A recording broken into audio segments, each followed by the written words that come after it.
الحمد لله رب العالمين والصلاة والسلام على أشرف الأنبياء والمرسلين وعلى آله وأصحابه أجمعين.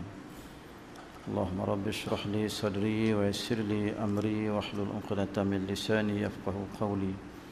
سبحانك لا علم لنا إلا ما علمتنا إنك أنت العليم الحكيم. لا حول ولا قوة إلا بالله العلي العظيم.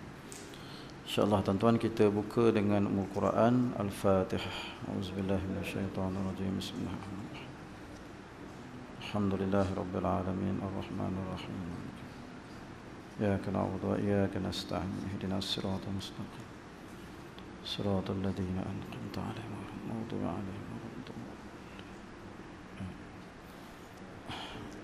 Alhamdulillah, kita bersyukur kepada Allah Subhanahu wa taala kerana pada malam ini tuan-tuan dapat kita sambung semula kuliah kita insya-Allah. Topik yang kita bincang dulu tuan-tuan ni masih lagi belum selesai. Topik diangkat akan Al-Quran. Jadi saya habiskan malam ni insya-Allah. Demikianlah Allah Subhanahu wa taala mengangkat ilmu dari permukaan bumi ini dan tidak ada yang tinggal kecuali sekadar ucapan la ilaha illallah. Itu pun yang tahu hanya orang-orang tua sahaja.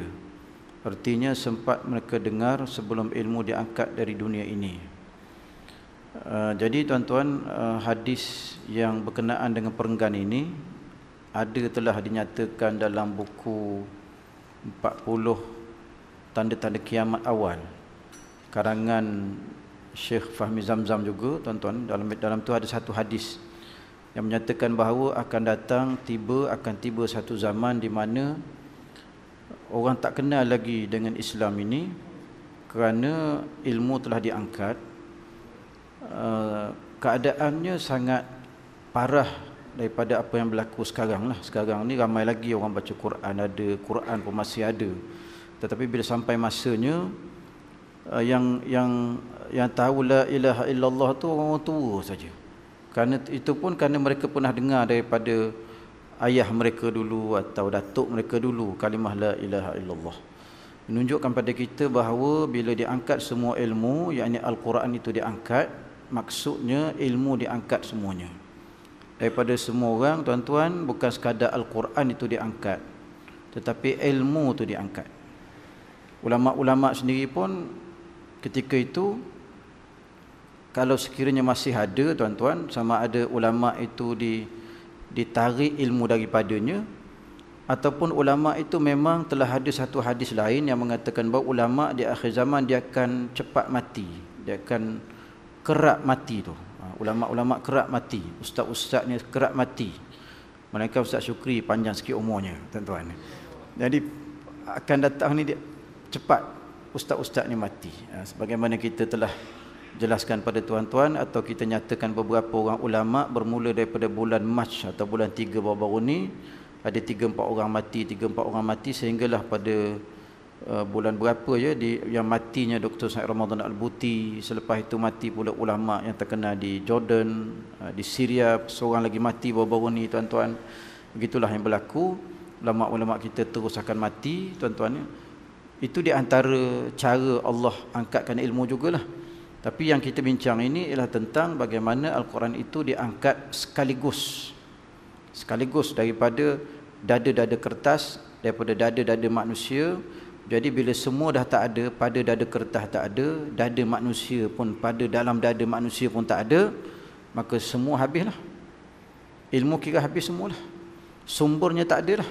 Sebab sekarang sumber ilmu kita tu Al-Quran. Al-Quran tu sumber ilmu kita. Kalau kita tengok beberapa pakar yang pernah saya bentang pada tuan-tuan tentang pakar-pakar yang banyak mereka ini masuk Islam kerana Al-Quran itu sendiri. Jadi Al-Quran itu bukan sekadar sumber ilmu, tapi sumber inspirasi manusia, tapi dia juga adalah sumber hidayah manusia. Tuan-tuan, contoh yang kita pernah dengar doktor apa tak ingat ya tuan-tuan ya. Yang jadi pakar genetik Yahudi ni. ya, pakar genetik Yahudi ini dia beriman dengan ayat yang ada cerita tentang salah satu quru' tu. Salah satu quru' bercerita tentang, ayat bercerita tentang kalau seseorang perempuan itu bila dia bercerai dengan isterinya, cerai hidup, maka dia mesti menunggu sehingga 3 bulan atau 3 kali suci. Salah satu quru', 3 kali quru', tuan-tuan, maknanya 3 kali suci. Kalau Malik kata 3 kali datang haid, bukan semesti suci. Kalau yang ketiga datang haid, terus saja boleh berkahwin. Tapi ada ulama yang mengatakan, terutama Syafi'i, mengatakan bahawa 3 kali suci. Kerana bila, macam mana boleh pakar genetik Yahudi ini boleh masuk Islam? Kerana dia kata kajian dia memang kalau bercerai, bulan pertama benih lelaki suami lama tu masih ada. Bulan kedua, benih suami lama tu masih ada. Bulan ketiga baru bersih rahimnya tu. Baru bersih rahimnya semua. Bulan keempat, bolehlah berkahwin yang baru. Jadi tak bercampurlah benih lelaki lama atau suami lama dengan benih suami baru. Dengan sebab ayat ini, dia masuk Islam. Bukan sekadar dia sumber ilmu, bukan sekadar sumber inspirasi, tapi juga sumber hidayah. Tuan-tuan, ya, ulama-ulama dunia ataupun pakar-pakar dunia yang masih belum Islam, tuan-tuan, membaca Al-Quran.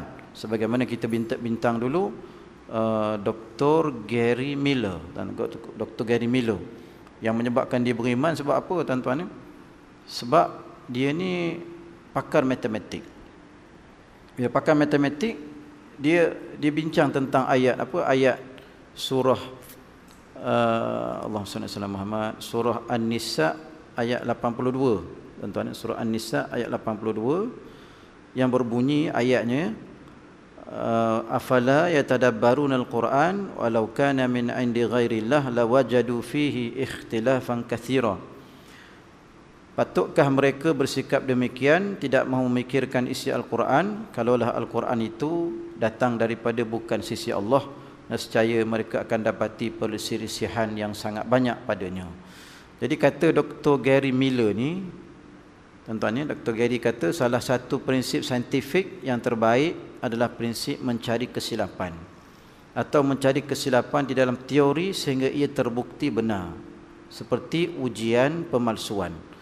Apa yang menakjubkan ialah Al-Quran meminta orang Islam dan bukan Islam untuk cuba mencari kesalahan dalam buku ini, dan ia memberitahu bahawa mereka tidak akan menjumpai kesilapannya di mana-mana. Kata Dr. Gary, tuan-tuan, sebab kita nak sahkan benda ni salah, kita kena buat suatu ujian pemalsuan.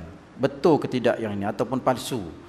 Jadi tuan-tuan, kata Dr. Gary, tidak ada penulis di dunia ini mempunyai keberanian untuk menulis buku dan mengatakan bahawa ia adalah sifar dari kesilapan. Tetapi Al-Quran sebaliknya memberitahu kita semua bahawa ia tidak mempunyai kesalahan dan meminta kita mencuba cari, dan pasti kita tidak akan menjumpainya. Kata Dr. Gary, mustahil orang boleh tulis kitab, boleh tulis buku, dia kata 100% tak ada kesilapan. Tak ada orang boleh kata begitu. Mesti ada kesilapan. Tapi Al-Quran kata cuba cari kesilapan itu.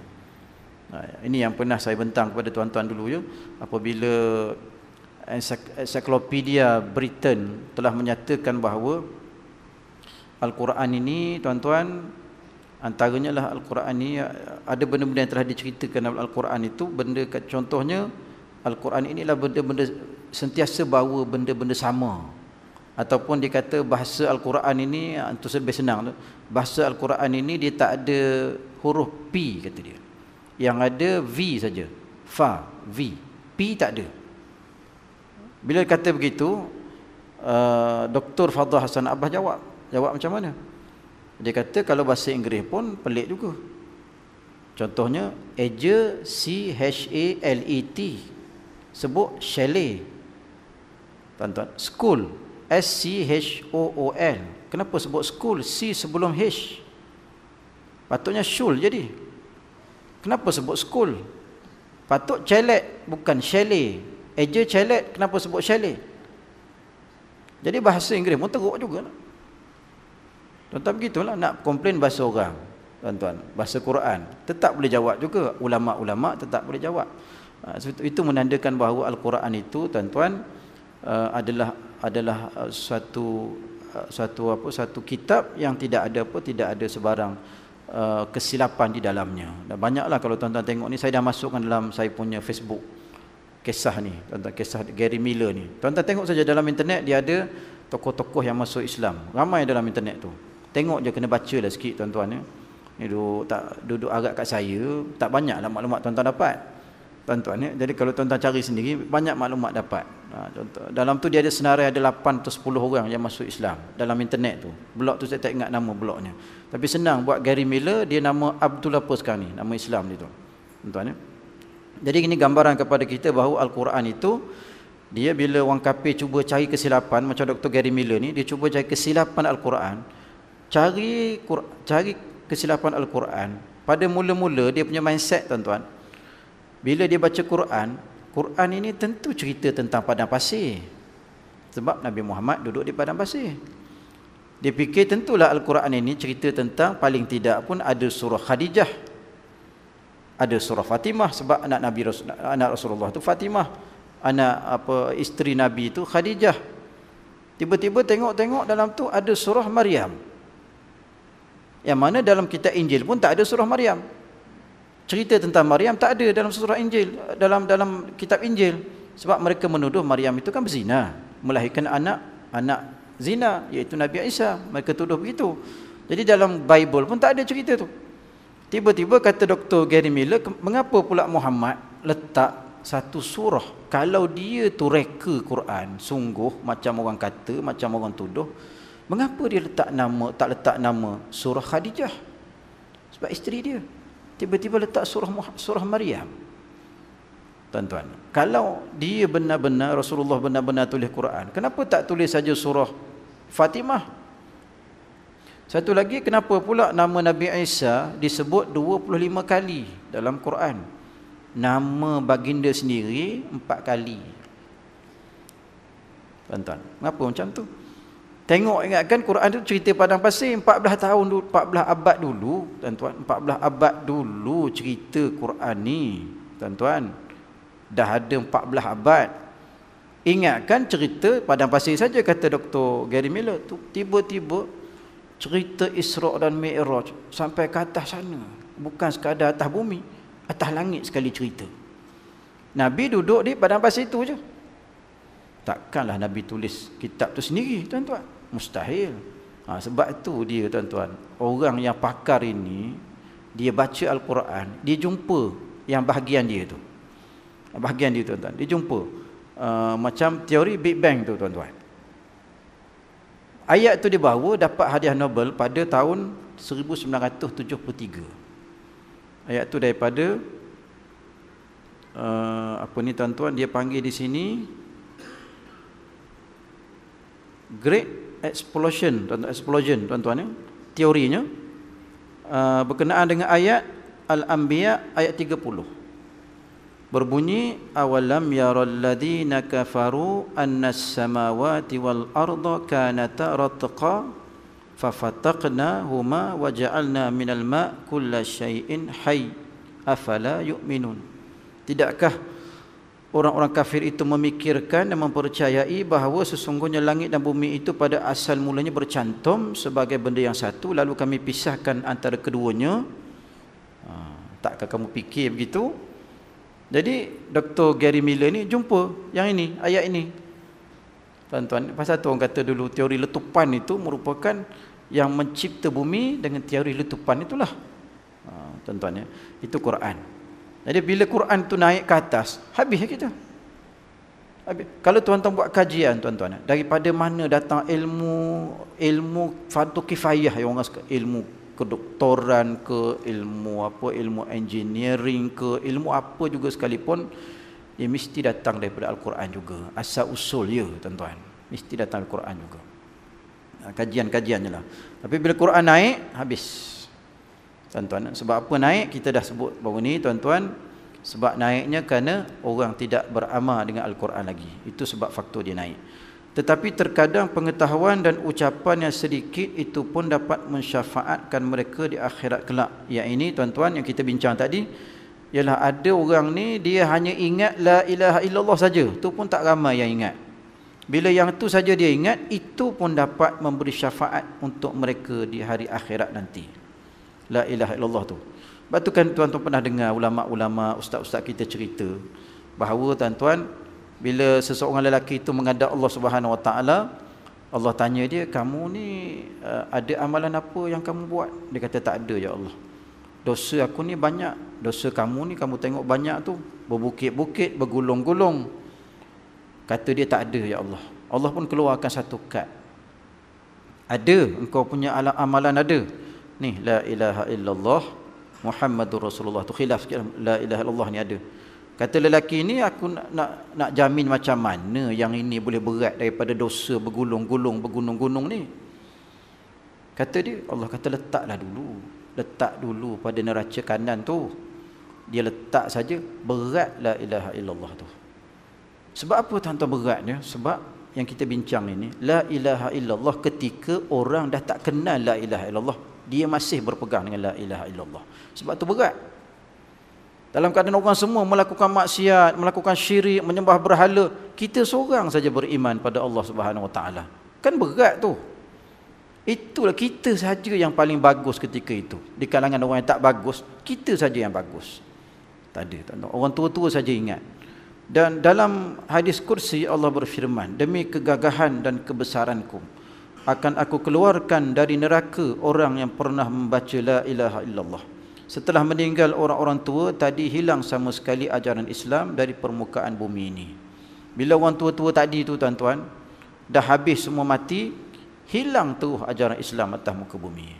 Itulah penghabisannya. Orang yang tahu tentang Allah, tentang Islam, la ilaha illallah tu. Jadi di sini tuan-tuan, cara untuk menghapuskan Islam, kalau orang kafir dengar, kalau orang yang tak suka pada Islam, tuan-tuan, Allah maklumkan di sini.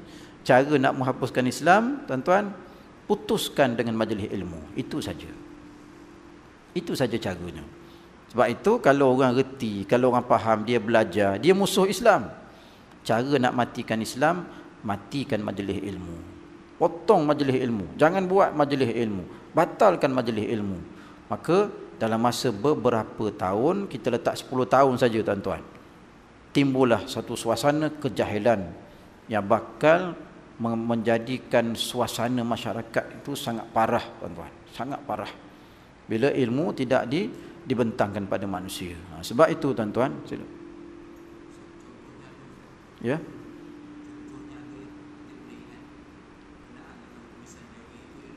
Ya. Ya. Contohnya tulisan Jawi. Ya.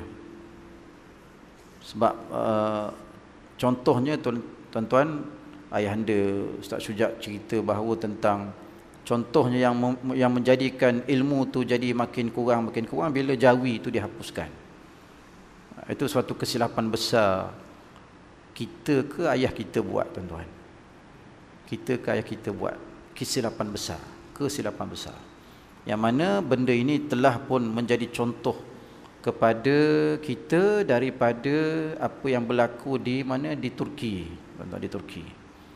Di Turki hapus semua tulisan dia tuan-tuan, tulisan Jawi hapuskan, tinggal tulisan Turki saja. Tuan-tuan, apa jadi dengan Turki? Tapi kita tahan sikit daripada Turki.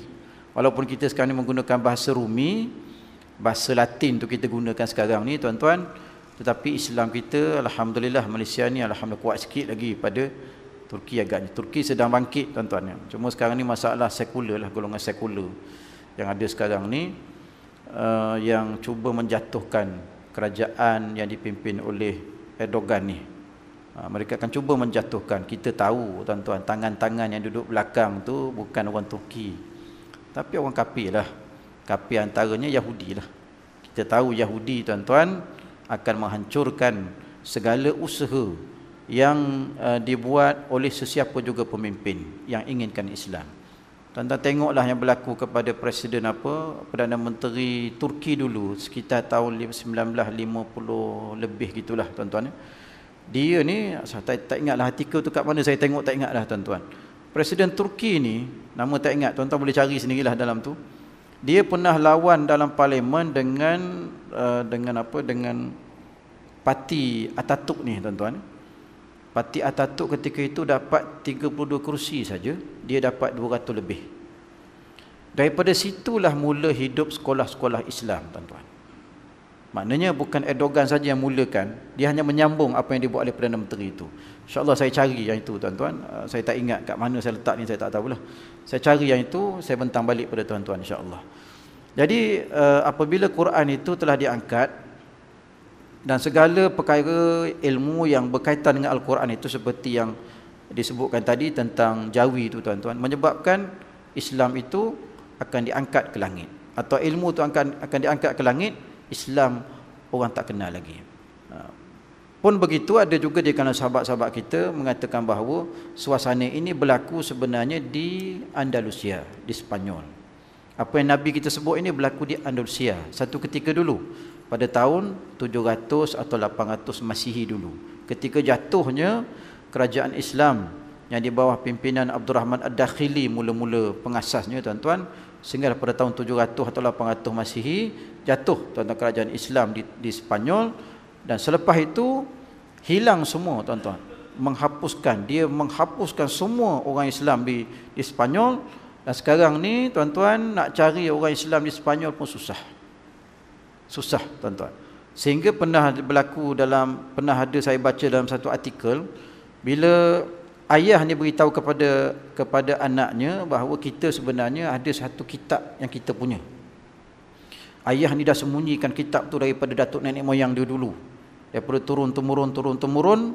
Ayah dia kata pada anak dia, kita ada satu kitab suci yang memang kita punya, aslinya kita yang inilah. Tapi kamu bila ayah cerita, kamu jangan cerita pada mak kamu. Dia buka, tuan-tuan, bila buka dalam tu Al-Quranul Karim. Anak ni pergi cerita kat mak, mak ni pergi report polis kerana suami dia menyimpan Al-Quran.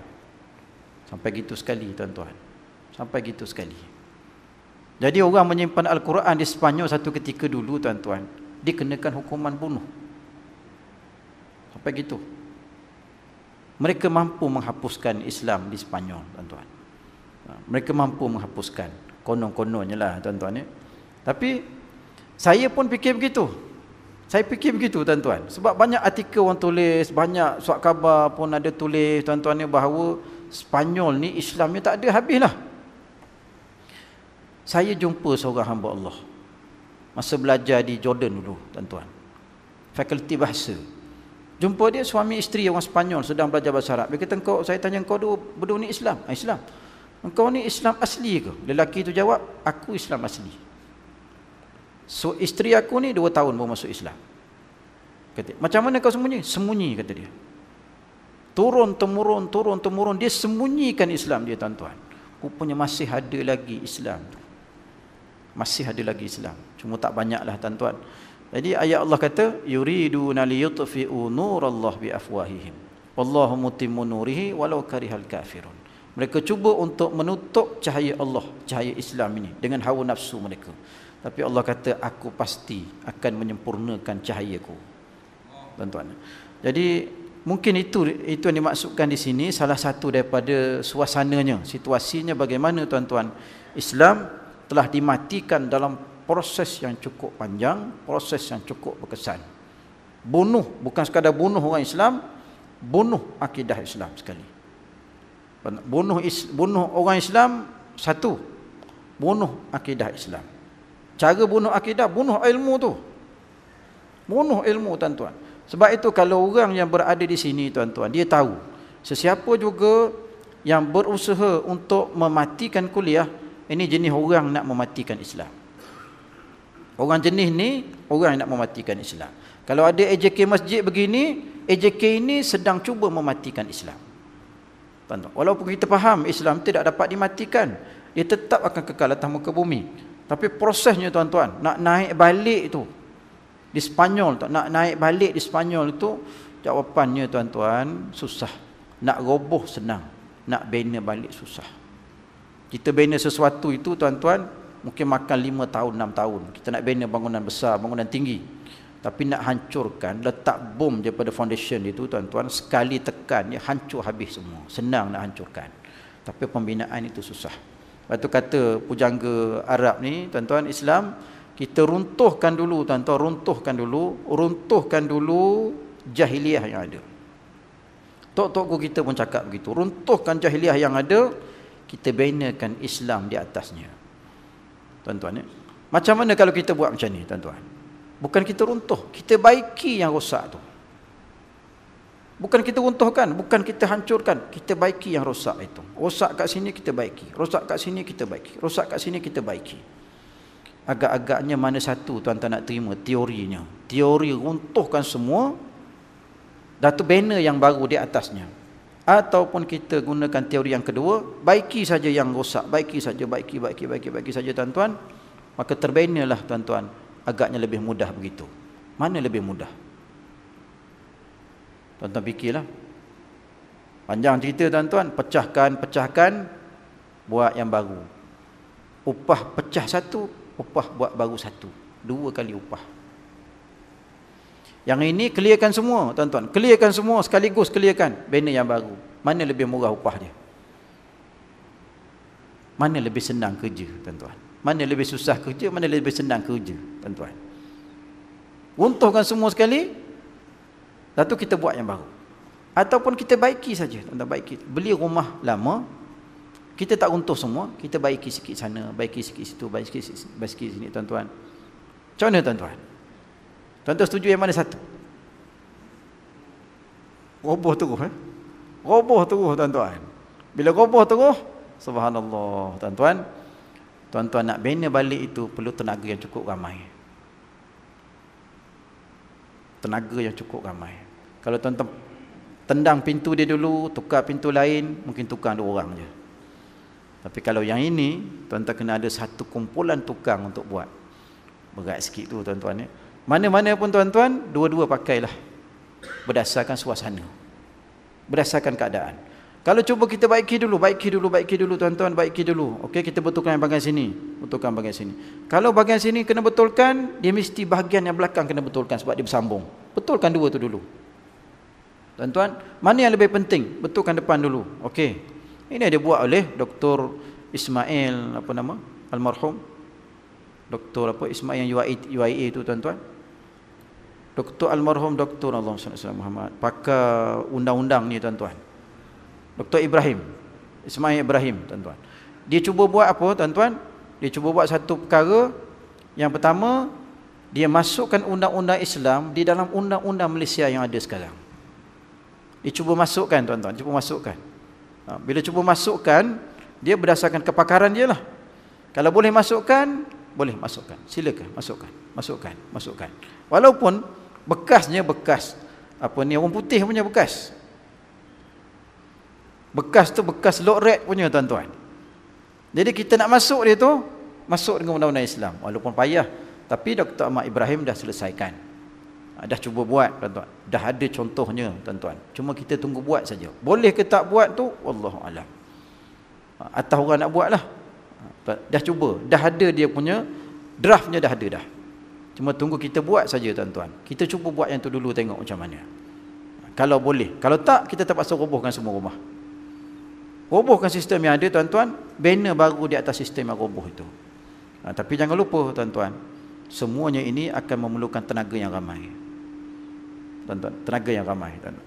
Seterusnya tuan-tuan, Rasulullah SAW ada bersabda yang sekira maksudnya begini: tidak terjadi kiamat kalau masih ada orang yang mengatakan Allah, Allah. Dan kiamat tidak akan berlaku melainkan kepada manusia-manusia jahat saja. Jadi yang kita sebut dulu tuan-tuan, bila dah tarik Al-Quran naik ke atas semua, yang kiamat tidak akan berlaku lagi selagi mana ada manusia yang menyebut nama Allah. Yang boleh sebut nama Allah saja je. Yang lain habis semua ditarik oleh Allah Subhanahu Wa Taala. Tuan-tuan, yang ada pun dari segi keturunan, kita pernah ni Allah pernah, la ilaha illallah pernah sampai habis keturunan tu. Tinggallah orang jahat saja.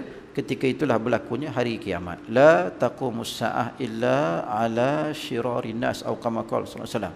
Tidak akan berlaku kiamat melainkan ketika berlaku kiamat itu yang ada ketika itu orang jahat saja. Tak ada orang baik.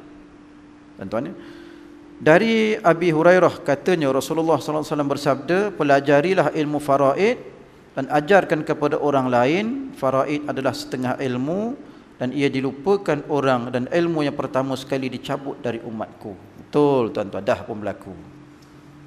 Dah pun berlaku. Ilmu faraid, tuan-tuan pergi masjid tuan-tuan pun tak ada orang mengajar faraid.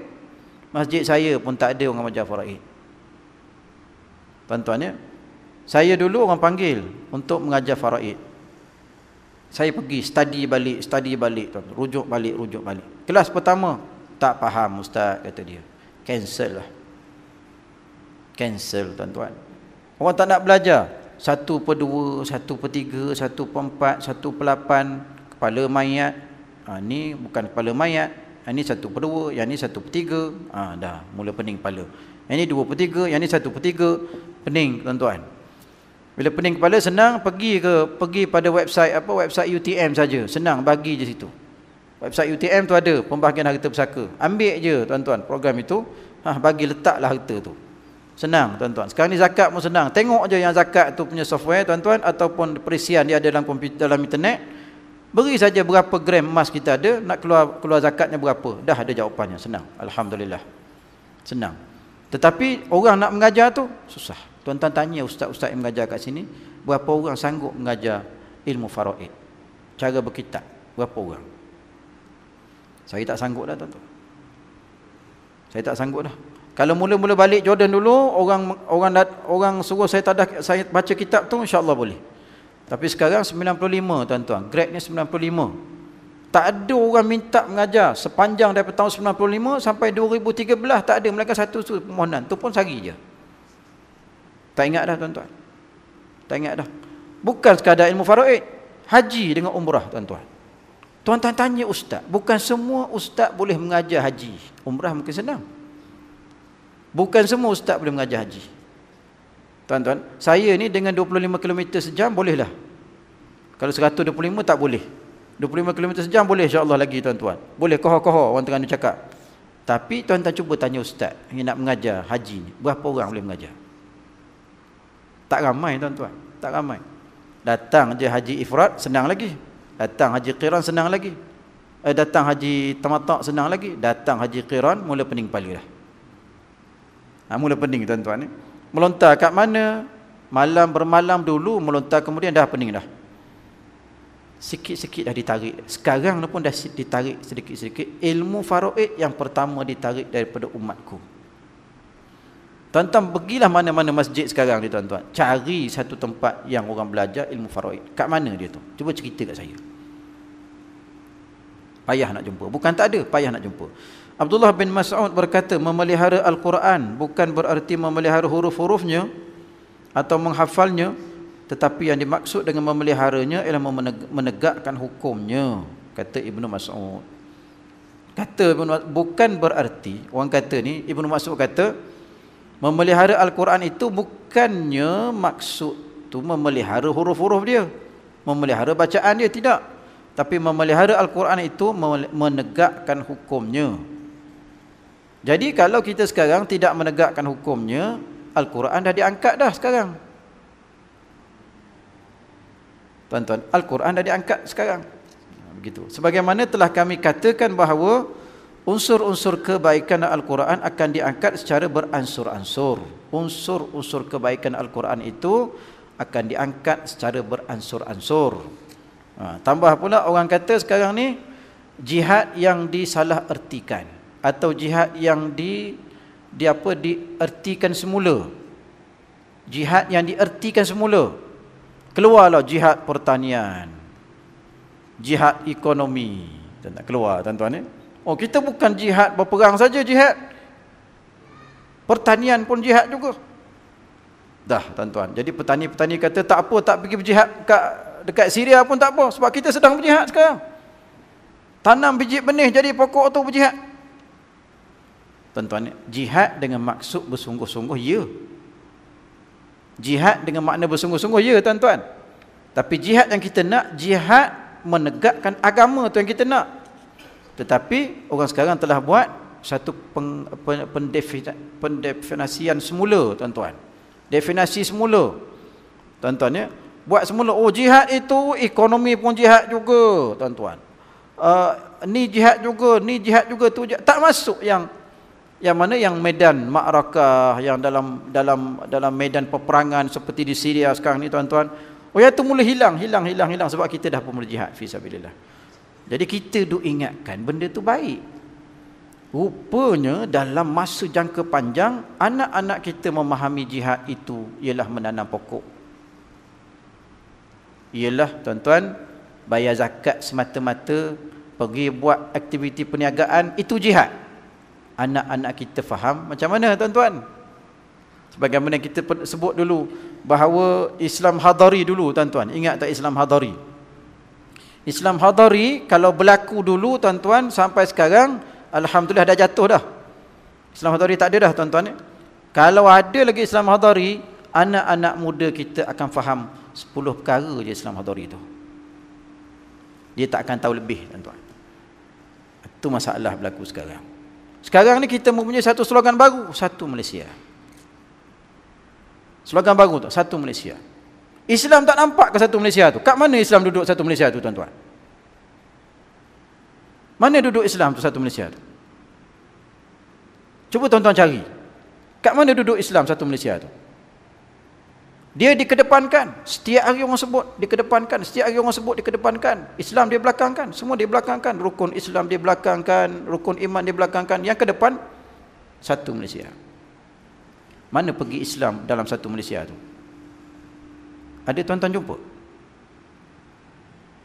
Bukan masalah kita, tuan-tuan, masalah anak kita 10 tahun lagi. Apa jadi? Kita sekarang jelas apa dia, tuan, satu Malaysia. 10 tahun akan datang, 20 tahun akan datang. Anak kita faham apa tentang Islam tu. Sedangkan dia celik-celik mata satu Malaysia. Celik-celik mata satu Malaysia. Pergi sekolah satu Malaysia. Naik sekolah menengah satu Malaysia. Pergi universiti satu Malaysia. Mana Islam dia? Itu juga, tuan-tuan, menghakis Islam secara beransur-ansur. Secara beransur-ansur. Itu caranya, tuan-tuan. Islam bukan sekadar dinaik sekaligus satu malam. Sebelum naik sekaligus tu, dia beransur-ansur hilang, beransur-ansur hilang. Mula-mula kerajaan dulu tidak laksanakan undang-undang Allah. Masjid banyak. Masjid banyak, tuan-tuan. Masjid bukan banyak, ramai masjid. Tuan-tuan, punya banyak masjid jadi ramai masjid. Tuan-tuan, punya banyak sebab tu keluar ramai masjid, tuan-tuan. Pergi tengok sembahyang waktu 3 orang 4 orang je. 3 orang 4 orang, tuan-tuan. Yang nak buat komplek ni tak nak tolong. Contohlah, tuan-tuan, tu sokong tuan-tuan sikit. Yang orang ramai ni nak buat komplek, tuan-tuan, tak nak tolong yang tu. Tuan-tuan ya, tak ada. Kerajaan, peruntukan kerajaan pun tak ada. Contohnya, tuan-tuan, kompleks nak buat ni, memang sini dah aktif dah, tak nak bantu. Contoh, tuan-tuan. Tapi yang tak ada ni, yang masjid dah ada 2-3 sana, tuan-tuan, kosong sana, buat lagi satu. Sebab apa? Sebab nak banyakkan masjid. Nak banyakkan masjid boleh, nak ramaikan orang tu payah. Mulalah pergi mengajar, tuan-tuan. Seorang duduk tiang hujung sana, seorang duduk tiang hujung sana. Makmum duduk sini 2-3 orang. Nak mengajar sekali tengok yang hujung sana sekali mengajar, tuan-tuan. Lepas tu tengok depan pula, punya payah mengajar. Beransur-ansur hilang, tuan-tuan ya. Itu cara dia. Mungkin saja yang pertama sekali diangkat adalah perasaan malu. Dan yang terakhir diangkat adalah Al-Quran secara keseluruhan. Mula-mula rasa malu dulu. Tuan-tuan, nak naik bas, nak baca subhanalladzi sakhkhara lana, kuat-kuat malu. Tuan-tuan, nak baca doa, naik bas tu nak baca subhanalladzi sakhkhara lana, banyak kuat-kuat tu malu. Pergi makan, tuan-tuan, kita ajak angkat tangan sikit, tuan-tuan, Allahumma barik lana fima, malu. Ada budak-budak malu depan-depan orang angkat tangan tu, Allahumma barik lana, dia malu. Sebab apa dia malu, tuan-tuan? Sedangkan benda lain dia boleh sebut, benda lain dia boleh buat. Sebab apa dia malu? Hilang sikit-sikit perasaan malu nak buat agama. Lepas tu kita tengok ayat hadis Nabi. Bada'al Islamu ghariba wa sayaudu ghariba kama bada' fatuba lil ghuraba. Kata Rasulullah SAW, Islam itu bermula dalam keadaan dia tu dagang, asing. Dia akan kembali menjadi dagang atau menjadi asing. Maka kata Rasulullah, fatuba lil ghuraba, beruntunglah orang asing itu.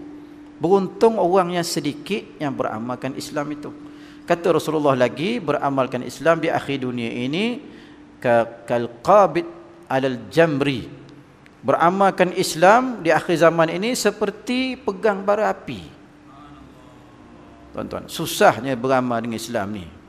Tuan-tuan, nak ajak orang buat Islam tu, baca doa tuan-tuan ke apa ke, sekarang ni bolehlah. Pakai tudung labuh sikit, mula anak-anak kita malu. Labuh tudung ni. Dia kata dia malu, tuan-tuan. Kawan-kawan semua pakai tudung singkat, dia malu. Subhanallah, tuan-tuan. Banyak lagi lah yang rasa malu ni, dia tengok orang semua tak pakai tudung elok, berjambul sana berjambul sini. Jadi dia kata dia pun nak berjambul jugalah. Sebab dia rasa malu apa yang, sedangkan yang dia yang benar ni. Contoh itu. Yang lain pun begitu, tuan-tuan. Nak pakai kopiah pun malu kadang-kadang. Kopiah pun, ya.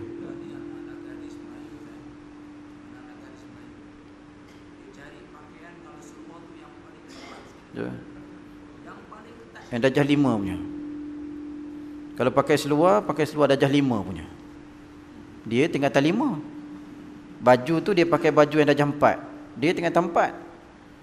Tuan-tuan, jadi dari segi ekonominya memang ekonomi sikit lah.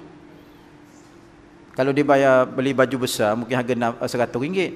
Beli baju darjah 4 RM20. Jimat sikit lah, tuan-tuan. Dia sengaja pilih baju ketat, dia sengaja pilih seluar ketat, tuan-tuan. Kita habis cara dah nak marah kat dia tu, tuan-tuan. Di rumah tak jumpa, di sekolah dia jumpa. Dia terikut yang di sekolah.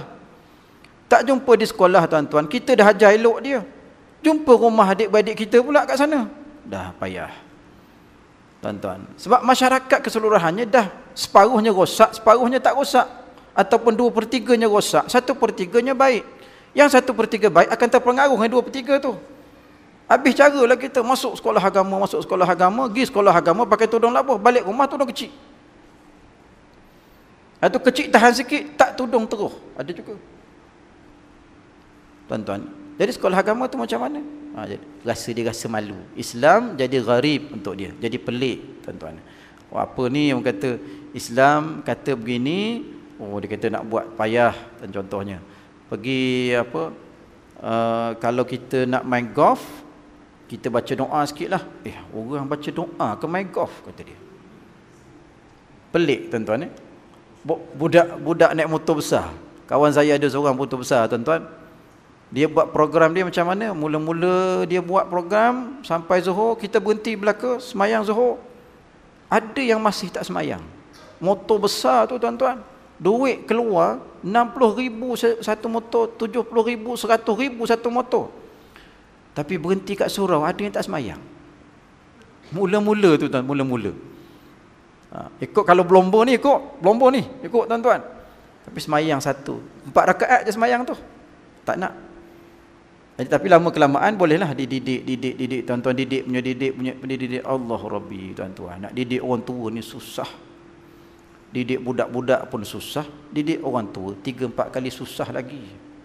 Nak ajar semayang, tuan-tuan, subhanallah. Ni kalau ajak semayang apa? Semayang jenazah, dia tanya apa? Nak sujud macam mana ni? Dia tanya macam tu. Dia tanya macam tu, tuan-tuan. Sebab orang duduk rapat-rapat.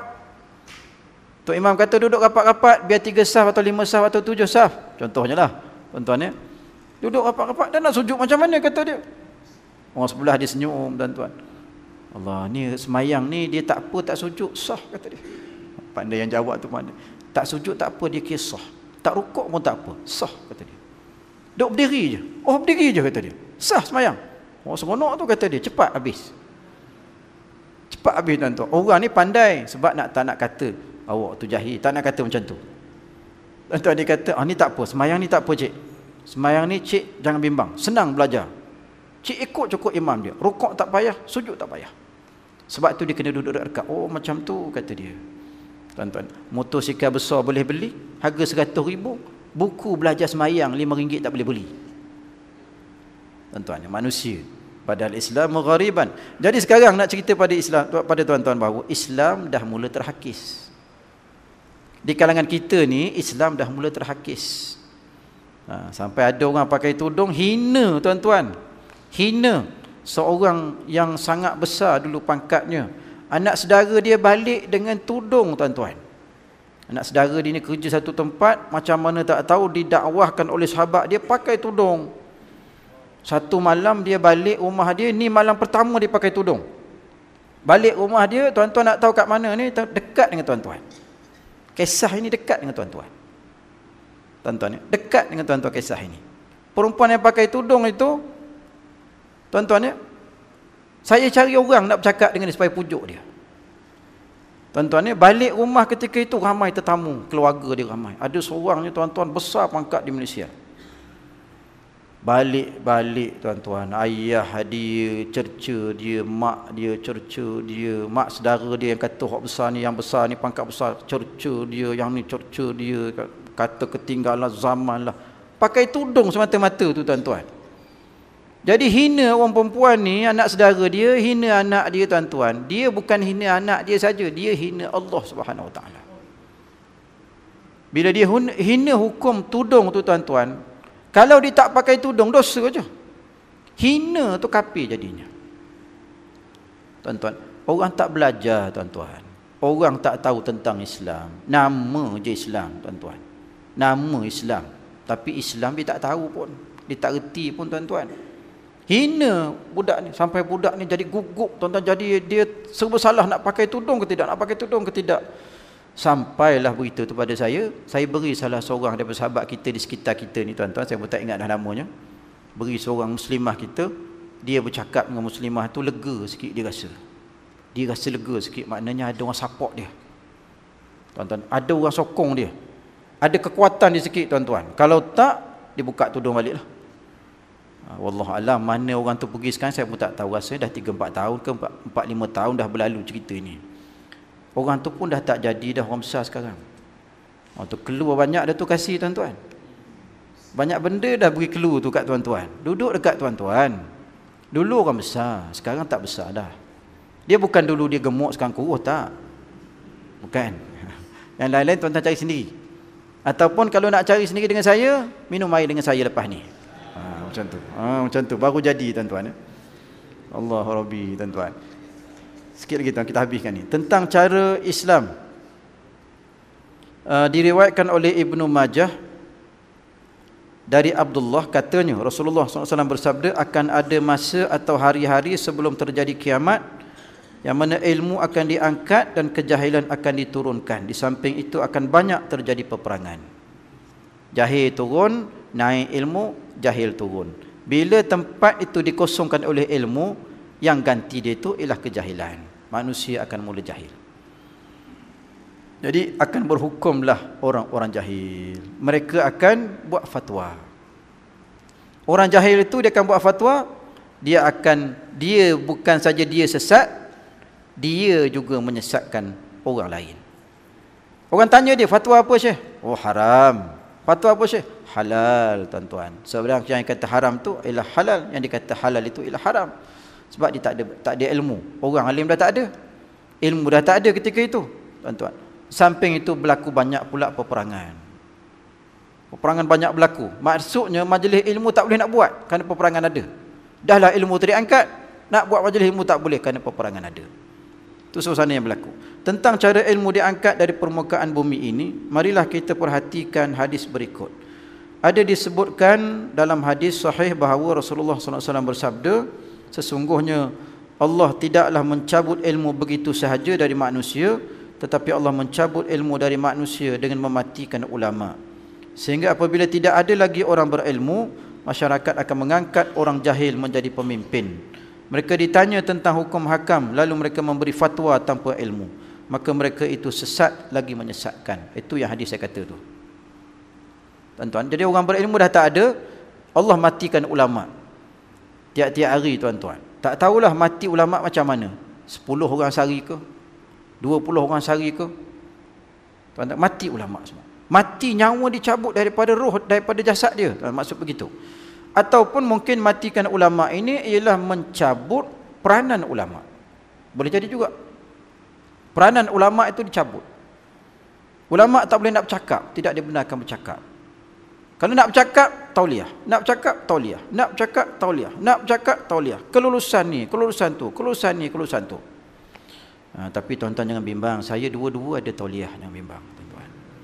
Saya dua-dua ada tauliah. Jakim pun ada, jaiz pun ada. Jaib je tak ada. Jaib tak perlulah, tuan-tuan ya. Tak perlu. Tuan-tuan pergilah ke negeri saya, tuan-tuan. Negeriku yang tercinta. Terengganu, Darul Runtuh, tuan-tuan. Darul Runtuh, tuan-tuan. Sebab apa orang panggil Darul Runtuh? 2013 ada satu lagi masjid runtuh. Premis yang ke-14 runtuh. Sebab menteri besar dia dulu runtuhkan masjid di Kemaman. Bila dia jadi menteri besar, ketika dia runtuh dia jadi esko. Bila dia jadi menteri besar, entah macam mana Allah buat satu demi satu runtuh, satu demi satu runtuh. Stadium tu kali kedua baiki runtuh pula. Negeri Selangor ni ada juga tak ikut spek JKR, tak runtuh. Tak runtuh, tuan-tuan. Kenapa sana runtuh? Baru-baru ni masjid 2 kali runtuh. Pertama runtuh, kali kedua runtuh pula. 14 premis. Tuan-tuan tunggu lagi 2013 ni runtuh ke tak lagi. Tuan-tuan tengok majlis ilmu di Terengganu macam mana. Sekarang ni mungkin okey sikit, tuan-tuan. Tapi tuan-tuan, kalau masjid-masjid tuan-tuan pun tiap-tiap malam penuh ni kuliah, tuan-tuan. Di sana mungkin sebulan sekali. Sebulan 2 kali. Pergilah tengok, tuan-tuan, jadual mengajar dia. Pergilah tengok. Masya Allah, tuan-tuan. Tuan-tuan pergi tengok dia punya jadual macam mengajar tu, tuan-tuan. Berapa lompang yang ada pada jadual itu, tuan-tuan. Yang tuan-tuan punya berderet, tuan-tuan. Ramadan ni tengok kejap lagi ni, tuan-tuan. Tuan-tuan punya program. Zuhur ada, asar ada, duha ada, tuan-tuan. Qiyamul pun ada. Tunggu orang nak datang ke tak nak datang ke, tuan-tuan. Tapi di Terengganu, bukan nak marah, tidaklah. Tapi memang begitu. Saya balik, tuan-tuan. Hari ni pun baru sampai dari Terengganu ni, tuan-tuan. Tengok orang mengajar. Adalah masjid terapung tu, adalah dengar jarang-jarang mengajar. Tapi jarang-jarang. Di sini, tiap-tiap malam. Tiap-tiap subuh. Tiap-tiap malam, tuan-tuan. Mengajar. Subhanallah, tuan-tuan. Setengah negeri, tuan-tuan, nampak hadis ni, mula diangkat ilmu, diturunkan kejahilan. Setengah-setengah negeri. Ada negeri-negeri, tuan-tuan, ilmunya banyak, tuan-tuan. Ada negeri-negeri habis dia angkat kuliah habis, tuan-tuan. Kerana pilihan raya punya pasal, batal semua kuliah. Batal semua kuliah, tuan-tuan. Subhanallah. Di Terengganu dulu, daripada 2004, daripada jumlah mubalik yang mengajar tu, guru-guru ni, tuan-tuan, guru-guru pelawat kita panggil, rasa saya jumlahnya hampir 900 orang. Selepas 2004, tuan-tuan, dia pecat semuanya. Kalau tidak, tak silap saya, tinggal 60 orang. Untuk menampung masjid lebih kurang 600 buah masjid lebih. Tuan-tuan, 800 lebih dulu. 2004 selepas itu, tuan-tuan, tinggal 60 orang lebih je. Subhanallah. Macam mana dia nak, tuan-tuan, dia nak jangkauan ilmu tu nak rata semua. Masjid semua pun tak boleh 60 orang tu. Tak masuk surau lagi, tuan-tuan. Surau tak masuk lagi. Surau, tuan-tuan, nak cerita surau ada kuliah. Oh, yang masjid tu pun sebulan 2 kali. Yang surau nak ada. Tuan-tuan dengan surau Sakinah, tuan-tuan, berentak dua, tuan-tuan. Sana ada kuliah, sini ada kuliah. Berentak, tuan-tuan. Dengan masjid sana, tuan-tuan. Berentak. Masjid depan sana. Berentak, tuan-tuan. Berlawan buat program. Kadang-kadang kena belah dua ustaz tu, tuan-tuan. Punya, tuan-tuan, kuliah. Tapi Terengganu tak macam tu. Bukan Terengganu saja, negeri yang baru-baru ni ada satu cerita ni, negeri ni, tuan-tuan. Mula ustaz-ustaz tak boleh ceramah. Wallahualam, setakat mana benar, katanya begitulah. Mula tak boleh ceramah. Maksudnya bila tak boleh ceramah, tuan-tuan tengok hadis Nabi ni, dah mula berlaku. Tuan-tuan, sama ada matikan ulama, maksudnya cabut roh daripada jasad dia, ataupun matikan fungsi dia tu sebagai ulama. Tuan-tuan, itu antaranya. Bila dah berlaku begitu, orang yang tak patut bercakap tentang agama mula bercakap. Orang tanya, ustaz, macam mana ustaz, kalau tak ada lembu, tak ada kambing, nak korban macam mana? Ayam boleh ganti, kata dia. Ambil dia. Ambil, tuan-tuan. Ayam boleh ganti.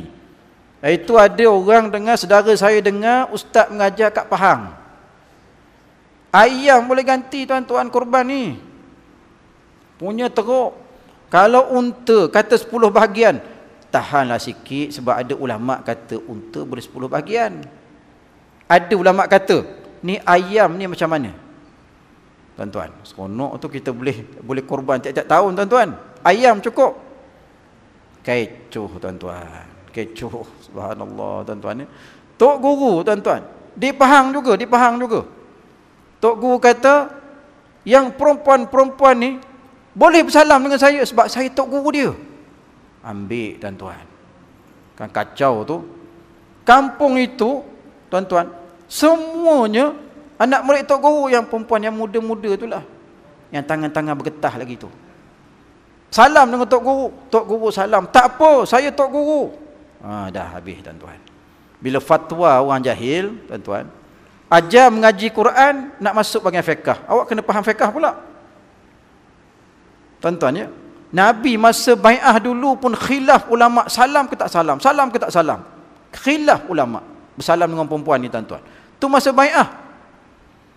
Ada ulama kata bukan bersalam je, tapi Nusaibah ataupun yang perempuan yang bersalam dengan Nabi untuk bai'ah tu, dia lilitkan dengan kain tangan dia tu tuan-tuan, lalu berjabat salam dengan Nabi. Itu pun khilaf. Tak usah cerita nak salam satu surau ni, perempuan habis semua.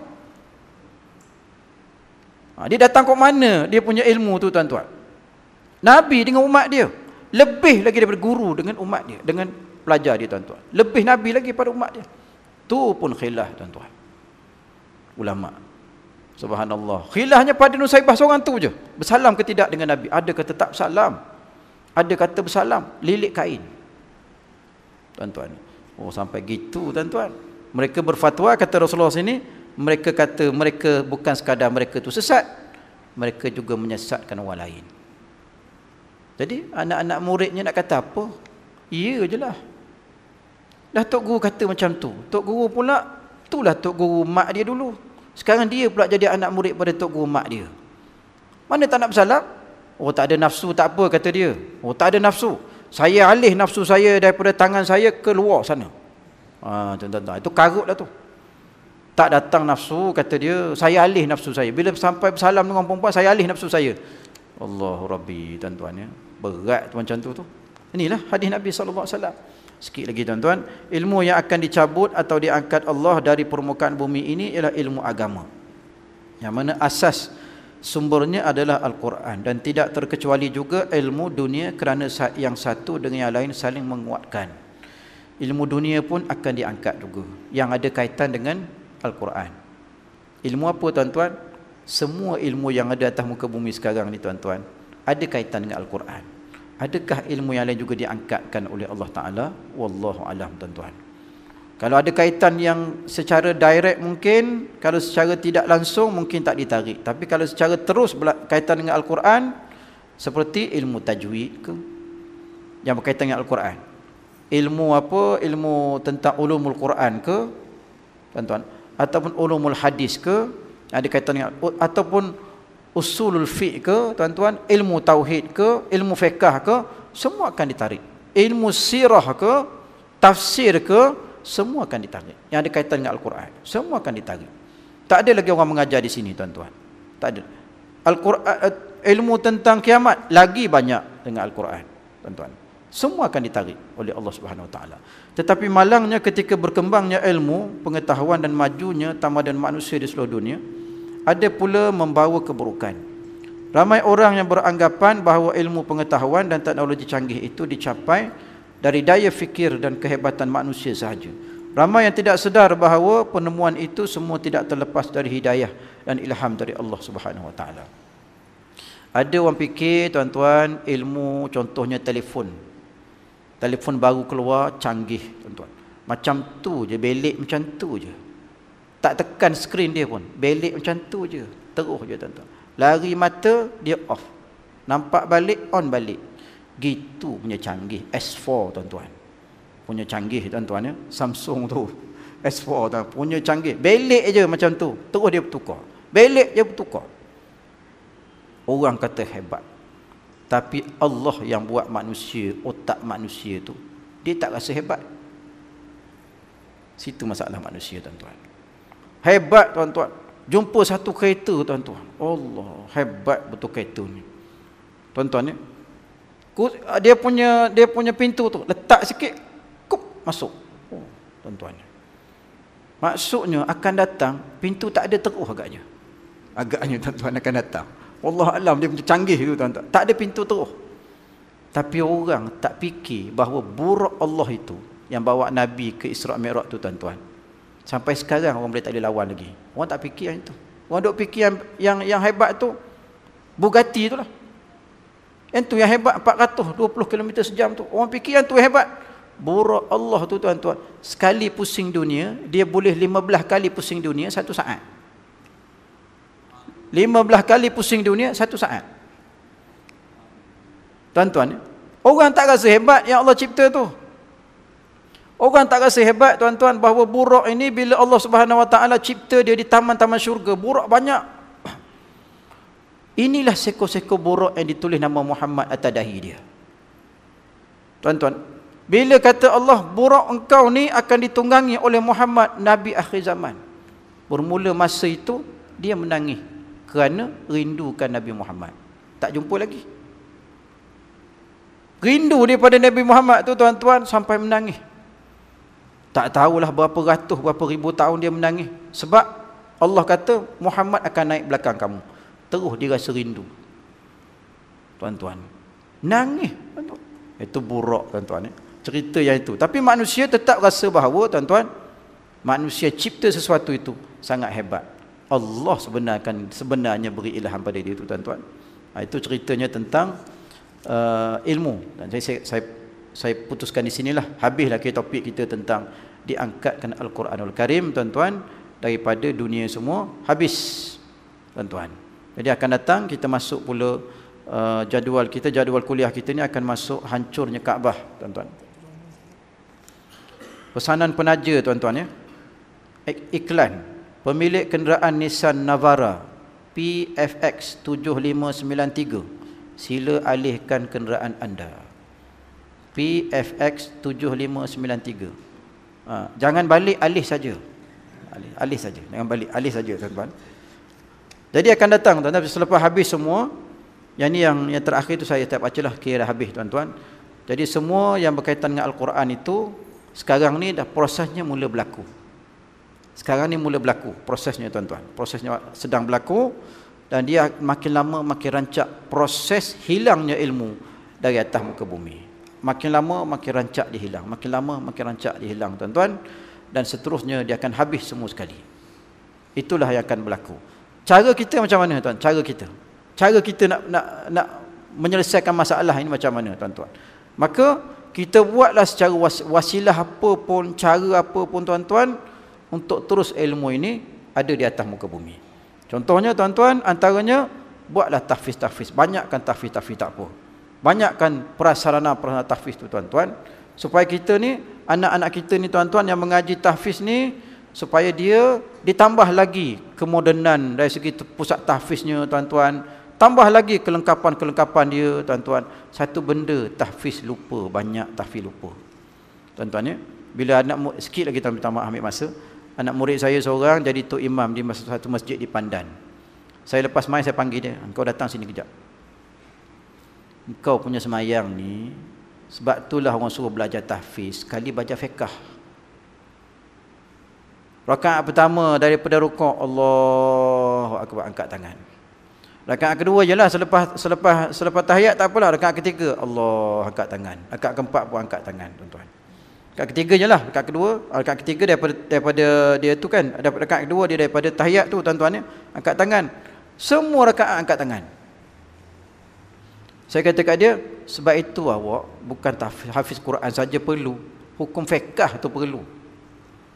Nanti bacanya sedap, tapi tuan-tuan belajar fiqhnya tak reti. Akhirnya tuan-tuan orang tengok silap orang tengok. Sepatutnya tuan-tuan, budak-budak tahfiz, pelajar-pelajar tahfiz, sepatutnya dia ni belajar juga fiqh, terutama fiqh solat tu. Sebab dia akan jadi tok imam, terutama bulan Ramadan. Kalau orang tengok dia punya kedudukan fiqh pun kacau bilau tuan-tuan, orang tak akan ikut dia, tu masalahnya. Orang nak bunyi susah. Itu juga prosesnya tuan-tuan ya. Proses hilangnya ilmu itu. Sepatutnya orang tahfiz reti. Tuan-tuan. Yang kedua bahasa Arab. Tuan-tuan. Yang kedua kena reti juga bahasa Arab. Sebab apa? Sebab dia kan baca Quran. Bila baca Quran, jadi imam, dia kena faham, baru khusyuk tu lebih. Tuan-tuan. Itu caranya. Fiqh dengan tauhid, dengan apa, dengan bahasa Arab tu sangat penting dua ilmu tu. Yang lain yang jadi subjek yang keempat kelima tak apa. Yang tu penting. Tuan-tuan. Kalau tidak, masalah tuan-tuan anak-anak kita. Itu anak-anak kita sekarang ni tuan-tuan. Kita banyakkan tahfiz tapi jangan lupa dua subjek tu, bahasa Arab dan juga fiqh. Paling tepat fiqhus solah. Itu paling penting tuan-tuan. Untuk mengelakkan kita nampak orang agama tapi tak reti yang ini. Tuan-tuan, tak bolehlah macam tu. Dari segi orang agama tu pun dah berlaku angkatnya ilmu daripada dia, tuan-tuan. Itu dah berlaku pada orang agama sendiri, tu dah angkat dah ilmu daripada orang agama ini, tuan-tuan. Sepatutnya tak berlaku begitu. Jadi tuan-tuan, bila kita buat tahfiz, pastikan dua subjek tu ada. Mudah-mudahan lengkaplah seorang imam kita tu, kita nak panggil imam mana-mana, lengkaplah dia sebagai seorang imam yang ada fiqahnya dan juga tauhidnya. InsyaAllah tuan-tuan, sekadar ini, cuma malam ini nak minta sikit tuan-tuan, bawa duit banyak tak malam ni? Duit banyak bawa lah tuan-tuan. Yang tak ada duit tu saya boleh tunggu malam ni, tak apa. Tuan-tuan nak balik ambil cek rumah ke, saya boleh tunggu.